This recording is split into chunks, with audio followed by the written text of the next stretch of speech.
Friends, मैं आपका साथी संदीप के भट्ट सुदर्शन चक्र चैनल में आपका बहुत बहुत स्वागत है। हमारे कई दोस्तों की रिक्वेस्ट आई कि साहब आप वास्तु पे आपने न्यूमरोलॉजी पे तो सीरीज अपनी शुरू कर दी, वास्तु पे भी आप शुरू कर दीजिए। तो after having a detailed and deep study and taking several practical experiences, आपको कुछ बेसिक चीजें आज बताएंगे, फिर वन बाय वन हम लोग ग्रेजुअली धीरे धीरे बात करते रहेंगे। वास्तु दोष पैदा होता कैसे है? हम लोगों को सबको पता है कि जब हमारा जन्म होता है तो we take birth taking the past karmas of life, और उसी से हमारा निर्माण होता है पुण्य और पाप से, और वही सारे ग्रह नक्षत्रों का प्लेसमेंट उसी हिसाब से होता है जिसको हमारे ऋषि मुनियों और महर्षियों ने डीप स्टडी की।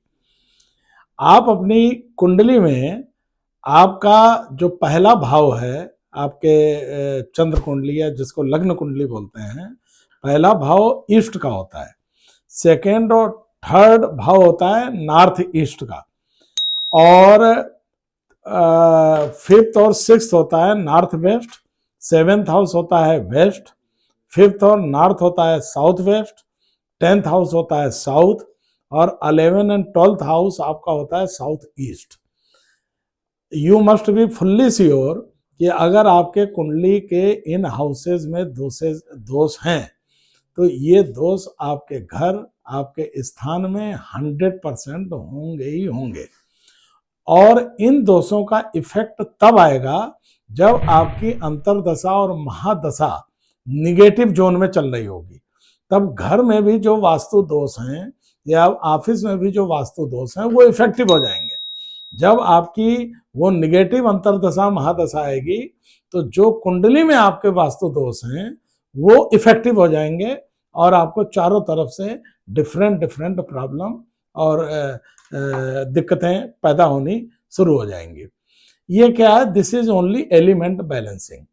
तो वी नो कि पूरा ब्रह्मांड, हमारा शरीर भी 5 ही एलिमेंट से बना है, अग्नि जल वायु आकाश पृथ्वी एक्सेट्रा, हम सबको पता है।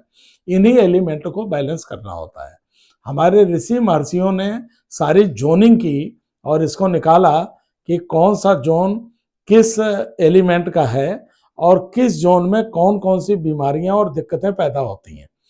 तो आप का जो नॉर्थ ईस्ट और ईस्ट वाला जोन है वो वाटर एलिमेंट है, और नॉर्थ वेस्ट वाला जोन आपका एयर एलिमेंट है, और अर्थ जोन आपका साउथ और साउथ वेस्ट में आता है, और फायर आपका साउथ और साउथ ईस्ट वाली जोन में आता है।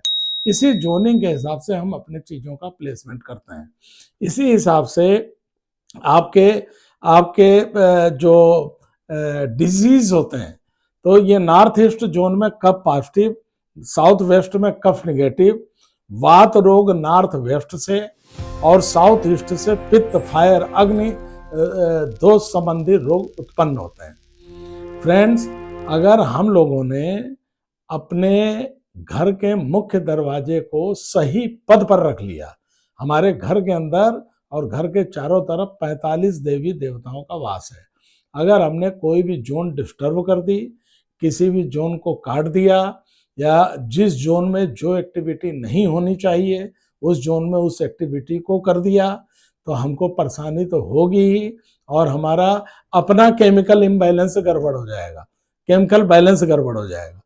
तो इसी को बैलेंस करने के लिए आपका मेन गेट सही पद पे होना चाहिए, और मेन गेट पे 5 एलिमेंट की बैलेंसिंग प्रॉपर होनी चाहिए। आपके घर के वास्तु में 80% रोल आपके मेन गेट, किचन और सेंटर ऑफ द हाउस, जिसको हम लोग ब्रह्म स्थान भी कहते हैं, उसका रोल होता है।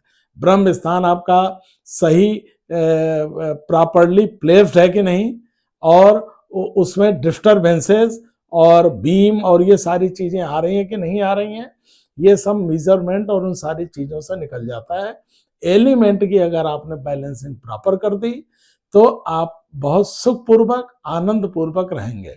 कोई भी वास्तु, कोई भी अंकशास्त्र, कोई भी एस्ट्रोलॉजी, कोई भी चीज आपकी चीजों को बैलेंस करती है, आपकी चीजों को गाइड करती है, आप जो अपनी ट्रेड लेके आए हैं अपने पूर्व जन्मों के कर्मों से, वो किसी भी चीज में कोई परिवर्तन नहीं होता। लेकिन आपकी पास जो निगेटिविटी आती है वो आपसे थोड़ी दूर हो जाती है, आपको चीजों को फेस करने में आसानी हो जाती है और अपॉर्चुनिटीज आपको इंक्रीज करने में मदद मिलती है इन सारे उपायों को करने से। बहुत सारे रेमेडीज हैं, कलर रेमेडी अलग है, प्लांट रेमेडी अलग है, ये पिरामिड रेमेडी अलग है, क्रिस्टल रेमेडी अलग है, छोटी छोटी रेमेडीज हैं। हम लोग आप मेट्रोपॉलिटन सिटीज में रहते हैं, हम लोग ज़्यादातर फ्लैट्स में हमारे साथी लोग रहते हैं, तो फ्लैट में रहने पे आपका 100% मान लीजिए कि आपका अर्थ एलिमेंट तो गड़बड़ है ही है। और अगर अर्थ एलिमेंट का मतलब है जमीन, मट्टी, ये तो आपका गड़बड़ हो ही गया। इवन दो आपके लोसो ग्रिड में अर्थ एलिमेंट के पूरे रोज कंप्लीट है या कुछ नंबर्स मौजूद हैं, तो आप ये मान लीजिए अगर आप अर्थ के टच में नहीं हैं तो वो एलिमेंट आपके सोए हुए हैं।